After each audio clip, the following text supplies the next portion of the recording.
Start.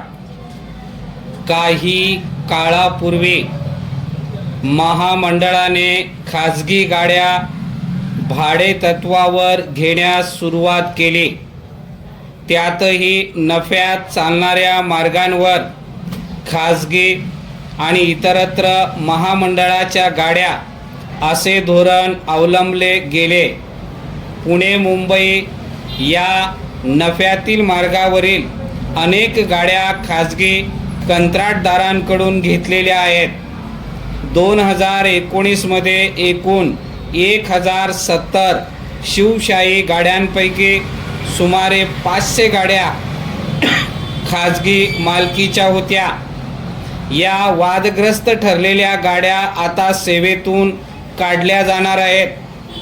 जुलै 2017 ते October 2019 दरम्यान शिवशाहीचे 1075 अपघात झाले. त्यात 50 जणांचा मृत्यू आणि 367 जखमी झाले. खाजगी शिवशाही गाड्यांवर महामंडळाचे थेट नियंत्रण नव्हते. खाजगीकरण आणि अपघात याचा जवळचा संबंध असल्याचेच यातून लक्षात येते आणि यात वरच्या पातळीवर होणारा भ्रष्टाचार कारणीभूत आहे. शिवशाहीच्या गाड्या राजकीय नेत्यांच्या मालकीच्या असल्याची चर्चा होती. त्यामुळेच गाड्या आणि कर्मचारी महामंडळाचेच असले पाहिजेत. याचे कारण राजकीय आर्थिक हितसंबंध नागरिकांच्या जीवाशी सुरक्षतेशी खेळायला मागे पुढे पाहत नाहीत. खाजगी बस पुरवठादार आपल्या कर्मचाऱ्यांना किती हक्क देत असावेत हा संशोधनाचा विषय आहे. स्वातंत्र्याच्या आधी खाजगी गाड्यांबद्दल हेच आक्षेप होते. म्हणून या सेवेचे राष्ट्रीयकरण झाले आणि आता पुन्हा काळाची चाके उलटी फिरवण्यास प्रयत्न सुरू आहे. सध्या देखील एस.टी. कडे खाजगी गाड्या नेमक्या किती आहेत याची आकडेवारी सहजपणे उपलब्ध नाही. परिच्छेद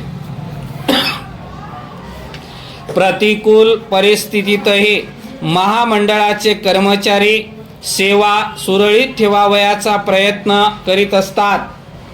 मात्र उपलब्ध गाड्यांचे व्यवस्थित नियोजन करणे, योग्य दर्जाचे सुट्टे भाग उपलब्ध होणे, संगणकीकृत इंजिन असलेल्या गाड्यांच्या दुरुस्तीसाठी एस.टी. कर्मचाऱ्यांना प्रशिक्षण मिळणे इत्यादी बाबी गरजेच्या आहेत.